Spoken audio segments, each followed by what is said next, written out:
En la graduación de la escuela secundaria de mi hijo, mis padres anunciaron que, en su lugar, se harían cargo del fondo universitario de mi sobrino. Mi esposo se rió y dijo, «Eso es gracioso porque lo mudamos el mes pasado». Mis padres empezaron a gritar cuando se dieron cuenta. Todavía recuerdo el momento en que todo se hizo añicos. Estábamos en la cena de graduación de la escuela secundaria de mi hijo, sentados en un bonito asador para el que habíamos ahorrado porque, a pesar de todo, todavía quería que mis padres estuvieran allí para este hito. Mi hijo, Álvaro, había trabajado muy duro, superando las clases AP, las actividades extracurriculares y el trabajo a tiempo parcial, y lo aceptaron en la universidad de sus sueños. Se suponía que esta cena sería una celebración, pero mis padres tenían otros planes. Justo después de que el camarero dejó nuestras bebidas, mi mamá tomó su vaso, sonrió y lo golpeó con un tenedor. Se puso de pie, aclarándose la garganta y con una gran sonrisa de satisfacción dijo, «Bueno, tenemos un anuncio. Hemos decidido que el fondo universitario de Álvaro irá a parar a su primo Rubén. Lo necesita más». Silencio. Me quedé helado. Mi marido, Javier, apretó con más fuerza el tenedor. El rostro de Álvaro palideció. Mi hija menor, sentada a su lado, nos miró confundida. Mi papá sintió como si fuera una decisión perfectamente razonable y agregó, «Es lo mejor para la familia». Rubén ha pasado por momentos difíciles y esto realmente lo ayudará a encaminar su vida. Rubén, mi sobrino, el hijo de mi hermano, el niño que mis padres siempre habían favorecido a mis hijos, el niño al que habían sacado de problemas una y otra vez. Podía sentir el calor subiendo a mi cara. Años de morderse la lengua, de dejar que mis padres menospreciaran y despreciaran a mis hijos, de que me trataran como una ocurrencia tardía en comparación con mi hermano, todo empezó a desbordarse. Javier, sin embargo, fue más rápido. Se reclinó en su silla, tomó un sorbo de cerveza y se rió entre dientes. Una risa divertida. Luego dijo, «Eso es gracioso porque lo trasladamos el mes pasado». Mi madre parpadeó. La sonrisa de mi papá vaciló. «¿Qué?», preguntó mi mamá, su voz ahora aguda. Javier sonrió y dijo, «Sí, lo vimos venir, así que hace semanas que sacamos el fondo universitario de Álvaro de su alcance». Entonces todo explotó. La cara de mi madre se puso roja tan rápido que pensé que se iba a desmayar. «No tenías ningún derecho», gritó. Mi padre golpeó la mesa con la mano, haciendo sonar los cubiertos. «No puedes hacer eso. Ese dinero era para la familia». Finalmente encontré mi voz. «Álvaro es familia y ese fondo era suyo. Tú no pudiste opinar. Estás siendo egoísta», escupió mi mamá. «Rubén necesita esto. Ya sabes lo difíciles que han sido las cosas para tu hermano. Le estamos arreglando las cosas y tú lo estás arruinando». Fue entonces cuando realmente lo entendió. Nunca habían planeado que ese dinero fuera para Álvaro, la verdad que no. Siempre habían estado esperando el momento adecuado para atacar y aprovecharlo. Miré a Álvaro, que los miraba con pura devastación. Había crecido sabiendo que sus abuelos no lo favorecían, pero esto era diferente. Esta era la prueba de que, a sus ojos, él ni siquiera importaba, y eso rompió algo en mí. ¿Arreglando cosas?, repetí, mi voz temblaba. ¿Te refieres a la forma en que arreglaste las cosas la última vez que Rubén nos robó? ¿O la vez que lo arrestaron y pagaste los cargos? ¿O la vez que destrozó el auto de mi hermano y le compraste uno nuevo? Mi papá gruñó, «Eso no es lo mismo. Rubén ha estado luchando. Tu hermano es un padre soltero que hace lo mejor que puede. Y soy una madre que hace lo mejor que puedo», respondí. «Y acabas de decirle a mi hijo, en uno de los días más importantes de su vida, que su futuro no importa, que le estabas robando la oportunidad de tener la vida por la que trabajó tan duro». Mi mamá se burló, «Oh, por favor. Álvaro puede pedir préstamos como todos los demás». Eso fue todo. Ese fue el momento en que supe que no había vuelta atrás. Álvaro se levantó tan rápido que su silla rozó el suelo. «¿Sabes qué?», dijo, con voz temblorosa pero fuerte. «No necesito nada de ti. No necesito tu dinero y definitivamente no te necesito en mi vida. Javier también se levantó y puso una mano en el hombro de Álvaro. Vamos, dijo, con voz firme y tranquila. No les debemos ni un segundo más de nuestro tiempo. Yo también me levanté. Esta era tu última oportunidad, les dije a mis padres. Has demostrado una y otra vez quién eres, pero hoy te aseguraste de que nunca lo olvidemos. Y dicho esto, nos marchamos. Nos gritaron, nos llamaron desagradecidos, dijeron que estábamos destrozando a la familia. Pero cuando miré a mi hijo, con la cabeza en alto a pesar del dolor en sus ojos, supe que habíamos hecho lo correcto. Lo que no sabía era hasta dónde llegarían mis padres para intentar recuperar ese dinero. Salimos de ese restaurante sabiendo que las cosas nunca volverían a ser iguales, pero no tenía idea de hasta dónde llegarían mis padres para vengarse de nosotros. Al principio, eran solo llamadas telefónicas, interminables mensajes de voz furiosos de mi madre, gritando cómo habíamos traicionado a la familia.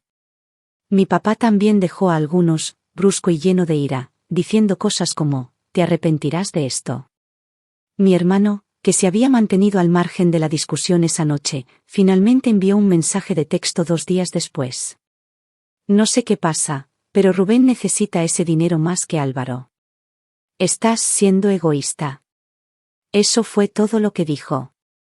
Sin preguntas, sin intentos de comprender, simplemente, estás siendo egoísta. No respondí.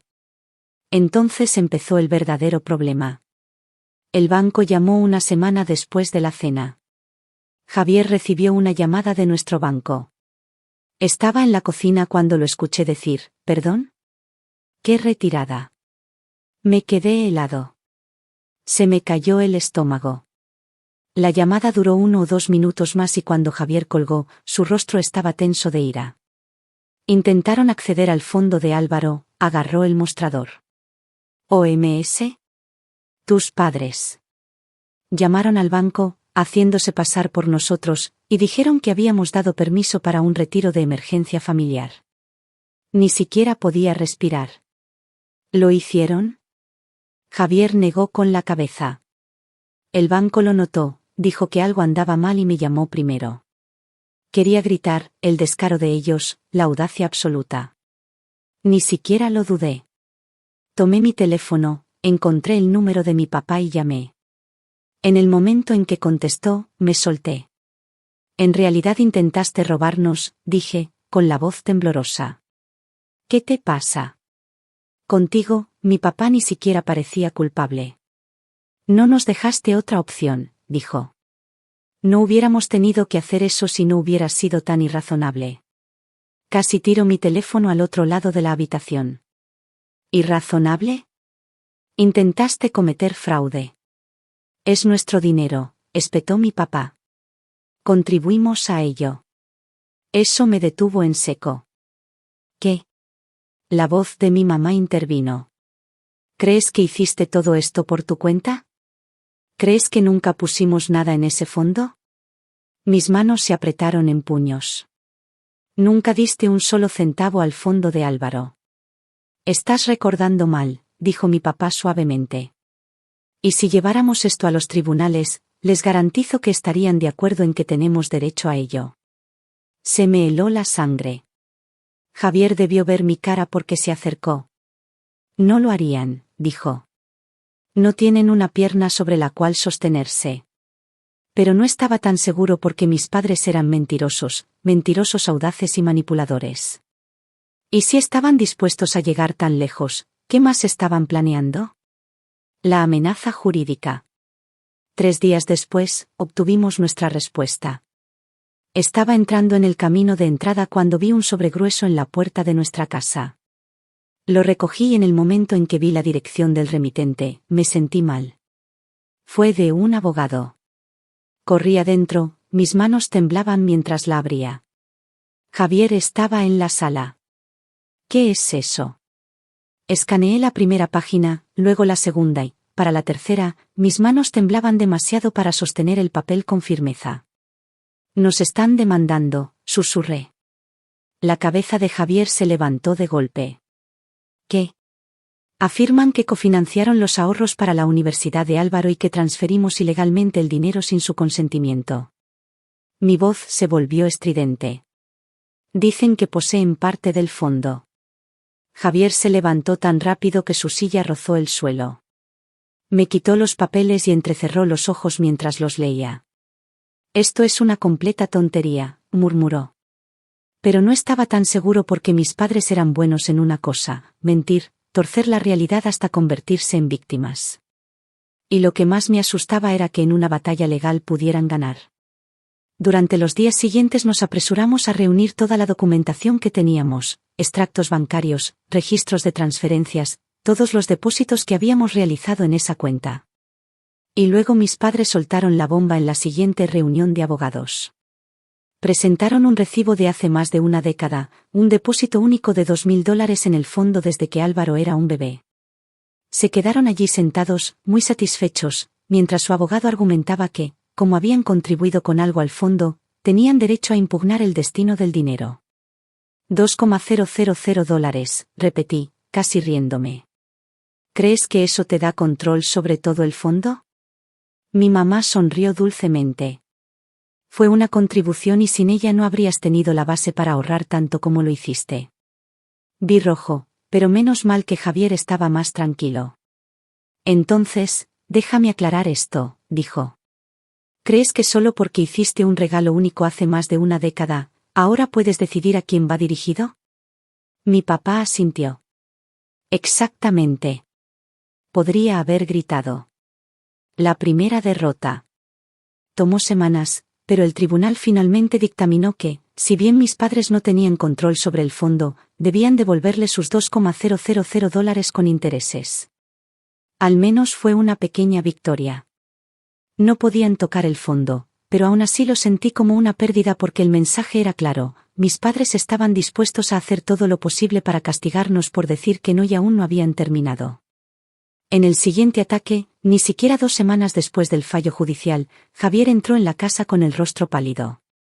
Nos denunciaron, dijo. Parpadeé. ¿Qué? Al IRS. Afirman que cometimos fraude fiscal. Dejé de respirar. Le dijeron al IRS que habíamos estado ocultando dinero y declarando fondos erróneamente durante años. Me agarré al borde del mostrador. Esto es una locura. Javier asintió sombríamente. Sí, y ahora estamos bajo investigación. El punto de ruptura. En ese momento supe que no se trataba solo de dinero. Esto fue la guerra. Mis padres querían destruirnos, y si querían pelear, estaban a punto de conseguirlo. Pensé que la demanda era lo peor. Pensé que perder una buena cantidad de dinero a manos de mis padres codiciosos y moralistas era lo peor que podía ser. Me equivoqué porque cuando el IRS apareció en nuestra puerta, fue cuando me di cuenta de que mis padres no solo estaban tratando de tomar dinero, estaban tratando de arruinarnos. La investigación del IRS comenzó con una carta, un frío aviso formal en el que se afirmaba que nuestras finanzas estaban bajo revisión debido a un informe de sospechas de discrepancias fiscales. Javier fue el primero en leerlo. Exhaló bruscamente y me lo entregó sin decir palabra. Lo escaneé, mis manos temblaban. Esto no puede ser real, susurré. Oh, es real, murmuró Javier. Luego vino la llamada telefónica. Un agente del IRS educado pero firme explicando que un aviso anónimo nos había señalado por activos ocultos y transferencias de fondos fraudulentas.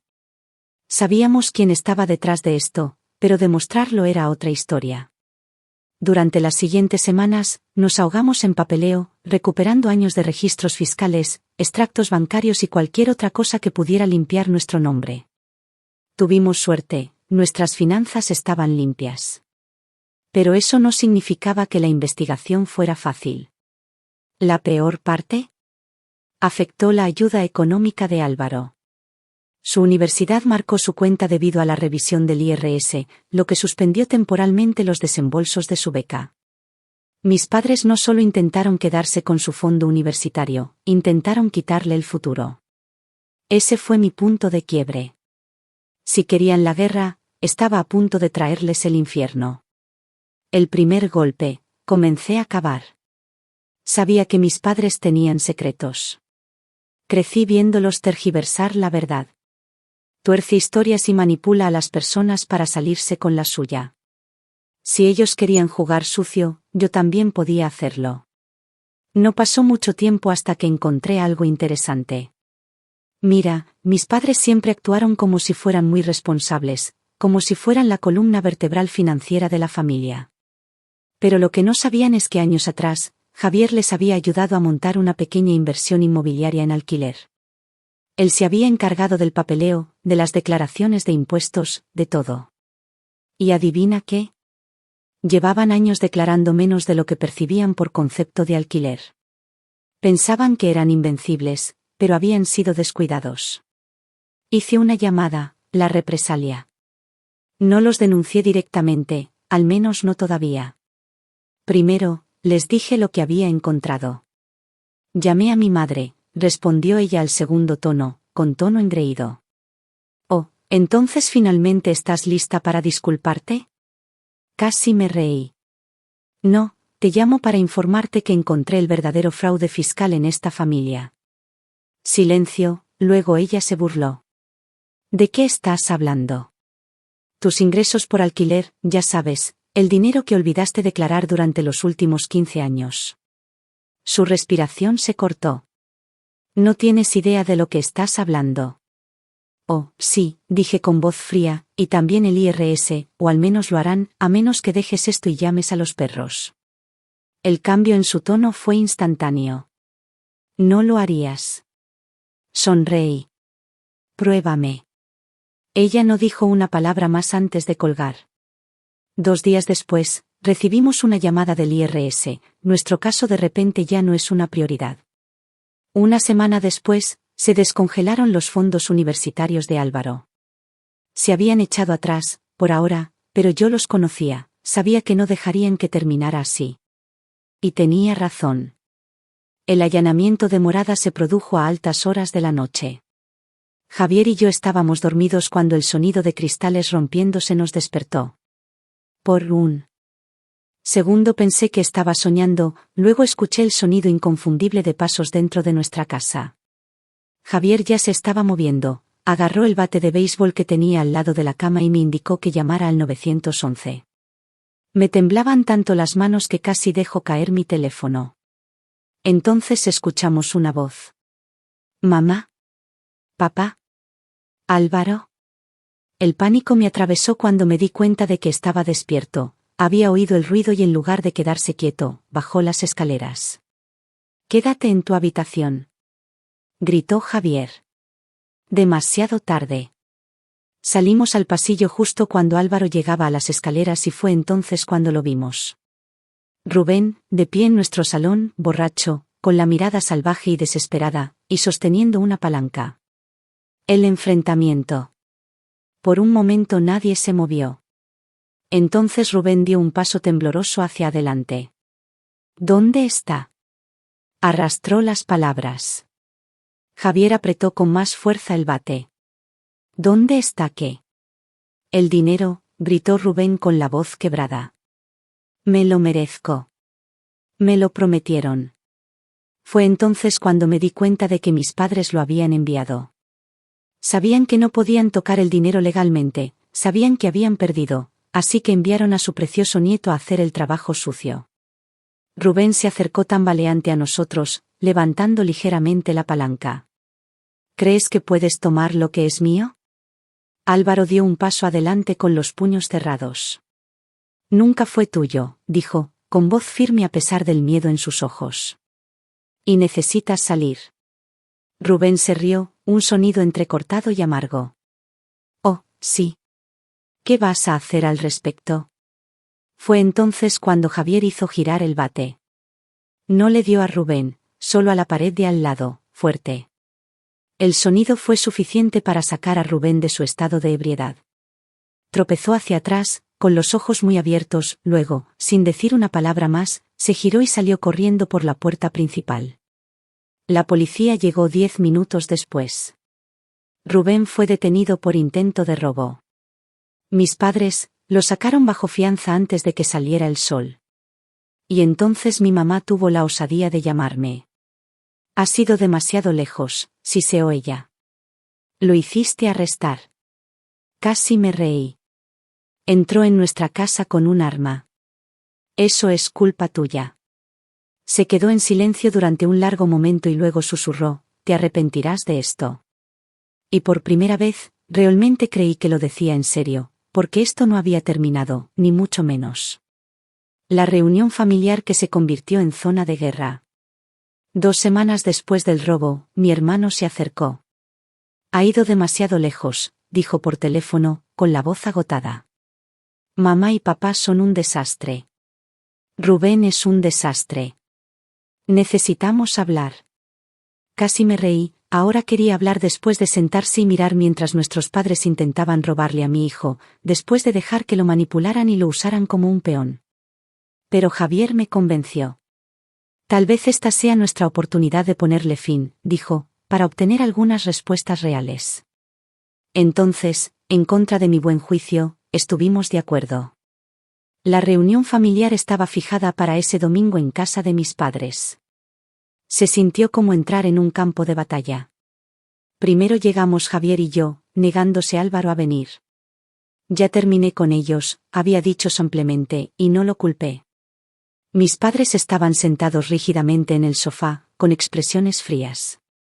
El rostro de mi mamá estaba demacrado, sus labios apretados.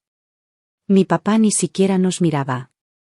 Entonces entró mi hermano con Rubén. Me tensé inmediatamente. Rubén tenía un aspecto horrible, demacrado y con círculos oscuros bajo los ojos, y su habitual arrogancia arrogante sustituida por algo más frágil. Mi mamá nos hizo un gesto para que nos sentáramos, pero yo me quedé de pie. Terminemos con esto, suspiró mi hermano. Mira, todos nos equivocamos. Javier se burló. ¿La cagamos? No quise decir eso, dijo mi hermano rápidamente. Quiero decir, esto no es lo que mamá y papá querían. Dejé escapar una risa amarga. Querían robarle a mi hijo. Querían usar a Rubén para entrar a nuestra casa. Entonces, por favor, dime qué es exactamente lo que no querían. Fue entonces cuando habló Rubén, su voz era ronca. Yo, no quise lastimar a nadie, murmuró. Yo solo, pensé que era mío. Sus palabras hicieron que se me revolviera el estómago. ¿Pensaste que era tuyo? ¿Por qué? Tragó fuerte y miró a mi mamá. Y ahí fue cuando lo vi, la culpa. Mi madre no me miraba a los ojos. Javier también lo vio, se inclinó hacia adelante, su voz peligrosamente tranquila. Cuéntanos, Rubén, ¿por qué pensaste que era tuyo? Rubén vaciló y miró nerviosamente a mi madre. Fue entonces cuando me di cuenta. Oh, Dios mío, susurré. Se lo dijiste, ¿no? Mi madre se estremeció. Me volví hacia Rubén, con el corazón acelerado. Te dijeron que ya era tuyo, ¿no? Que el fondo de Álvaro no solo te lo estaban dando a ti, sino que pensaron que era tuyo todo el tiempo. Los ojos de Rubén se movían de un lado a otro, su rostro estaba pálido. Mi mamá habló. Antes de que él pudiera, tuvimos que hacerlo nosotros. Ella espetó, él estaba luchando. Tu hermano estaba luchando. Teníamos que darle esperanza. No podía creer lo que estaba escuchando. ¿Entonces le mentiste? ¿Le dijiste que todo su futuro estaba asegurado por un dinero que nunca fue suyo? Mi papá finalmente habló, su voz aguda. ¿Qué importa? Tú tenías mucho. Tú y Javier tenían buenos trabajos, una casa, una vida estable. Rubén no tenía nada. ¿Qué clase de hermana eres para quedarte sentada mientras tu propio sobrino sufre? Eso fue todo. Algo dentro de mí se rompió. Di un paso adelante, mis manos temblaban de rabia. ¿Qué clase de padres sois, si sé? Tienes 2 hijos, pero has pasado toda tu vida tratándome como a un ciudadano de segunda clase, mientras que a él, señalé a mi hermano, que se encogió ante mi mirada, le entregaron todo. ¿Y ahora esperas que simplemente regale el futuro de mi hijo por tu culpa? Mi madre se puso de pie abruptamente. Hicimos lo que teníamos que hacer. No, escupí, hiciste lo que siempre haces. Elegiste a mi hermano antes que a mí, y esta vez te atraparon. El silencio llenó la habitación. Rubén sacudía la cabeza y su rostro se desmoronaba. Tú, me mentiste, susurró, mirando a mi mamá como si la estuviera viendo por primera vez. Rubén, comenzó, acercándose a él, pero él retrocedió. No, no, no, no. Me lo prometiste, susurró, su respiración se volvió errática. Me juraste que no tendría que preocuparme por la universidad, que estaba listo. Miró a mi papá y el silencio de mi papá fue respuesta suficiente. Rubén soltó una risa temblorosa. Luego se volvió hacia mí. Se le quebró la voz, lo siento. Y por primera vez en mi vida, lo vi, la comprensión, el arrepentimiento, la comprensión de que lo habían utilizado tanto como a nosotros nos habían herido. Dio media vuelta y salió. No lo detuve. Mis padres intentaron justificarlo, despotricaron, deliraron. Dijeron que estaba exagerando, que estaba destrozando a la familia. Simplemente dije, hemos terminado. Y esta vez lo dije en serio. Mi hermano intentó acercarse una vez después de ese día. Se disculpó, admitió que había dejado que las cosas fueran demasiado lejos, que había creído demasiado a nuestros padres. Pero no estaba dispuesto a perdonar. Rubén, sorprendentemente, no se metió en problemas después de eso. Consiguió un trabajo, tomó clases en un colegio comunitario. Nunca lo sabré si fue culpa, vergüenza o una verdadera llamada de atención. Pero esperaba por su bien que finalmente hubiera aprendido. En cuanto a Álvaro, fue a la universidad. Su universidad. El que se había ganado. Mis padres nunca vieron ni un centavo de ese dinero y tampoco nos volvieron a ver a nosotros. No mentiré y diré que no me dolió. Cortar a tus propios padres, incluso a aquellos que nunca te amaron de verdad como deberían haberlo hecho, es como el duelo por los muertos. Pero ¿sabes qué? A veces es mejor enterrar el pasado que dejar que te siga lastimando. Y elegí vivir.